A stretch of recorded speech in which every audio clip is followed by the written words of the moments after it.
Great work on Module 2. And welcome now to Module 3, State Capture. In this module, we explain state capture and policy capture, what they mean, how they work, and why they are so damaging to democracy, governance, and the public interest. There's an important distinction between corruption and state capture. Corruption bends rules, whereas state capture rewrites the rules. Most corruption already bends the rules.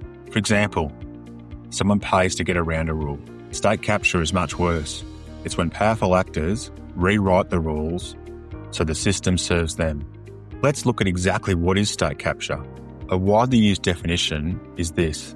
State capture is when firms or powerful actors shape the laws, policies and regulations of the state to their own advantage by providing illicit private gains to public officials. Transparency International describes state capture as a pervasive form of corruption where powerful individuals or groups use corruption, such as buying laws, amendments, decrees, or even sentences to shape a country's policy and legal environment for their own interests. Put simply, capture is not only breaking the rules, it's owning the rule book.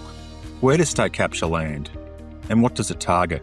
Capture targets the places that set out outcomes, such as parliaments, executives, the courts, central banks, regulators, and political parties, because those institutions shape the rules of the game. When these institutions are influenced or controlled, corruption becomes repeatable, and accountability becomes optional. You may be surprised to know that democracy can still exist on paper in a state-captured nation. Elections doesn't mean accountability necessarily. Elections can still happen, but representative democracy may fail to serve the people if one or more institutions are compromised. International IDEA notes that even when elections continue, state institutions may not live up to democratic expectations. This is why state capture is so corrosive, because it can keep the appearance of normal government while weakening real accountability. Policy capture is closely related. The OECD describes policy capture as the undue influence of vested interests on public decision-making. They explain that while bribery is a direct form, capture can be achieved through more subtle means, like lobbying and political finance, where grey areas allow networks to be monetised and influenced without cash-filled envelopes. The outcome is the same. Decisions drift away from the public interest. We can look at what is due influence versus undue influence with a simple test. Influence is not automatically wrong. In a healthy system, input is open, declared and balanced. Undue influence is different. It is opaque, one-sided, and connected to special access, hidden benefits, or decision-making that cannot be explained by evidence and public interest. So transparency is the key. There are warning signs that can help you identify capture. 1. Laws or regulations change repeatedly to benefit a narrow set of insiders. 2. Contracts and licenses concentrate around the same connected actors. 3. Oversight becomes performative. Audits repeat, consequences don't follow. 4. Appointments reward loyalty over merit, especially in regulators and enforcement. 5. Decisions cannot be justified by evidence, only by relationships. These patterns align with the concept of capture as rule-shaping corruption.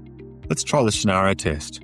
Which of the following options is capture? Scenario A, a small bribe to speed up a document. Scenario B, a well-connected group funds political campaigns. A law is amended in their favour. The regulator's leadership is replaced and competitors face new barriers. Which scenario is more consistent with state capture or policy capture? Pause for 3 seconds and decide. That's right, scenario B, because it shapes laws and policy outcomes, not just how a rule is applied once. That matches classic definitions of state capture, shaping the rules of the game for private advantage. It also matches the OECD's description of policy capture, undue influence steering decisions away from the public interest, often through lobbying and political finance in grey areas.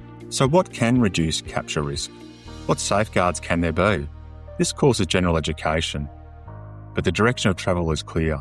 Systems reduce capture risk when decision-making is transparent, conflicts are declared and managed, Political finance and lobbying are controlled and visible. Oversight is independent and enforcement is consistent. These are the integrity conditions the OECD associates with safeguarding the public interest in decision-making. That brings us to the end of Module 3. Our key takeaway is that state capture is corruption that rewrites the rules. Policy capture is undue influence that steers decisions away from the public interest, often without obvious bribery. Now let's check if you've got the concept with some quick true or false questions before we move to Module 4.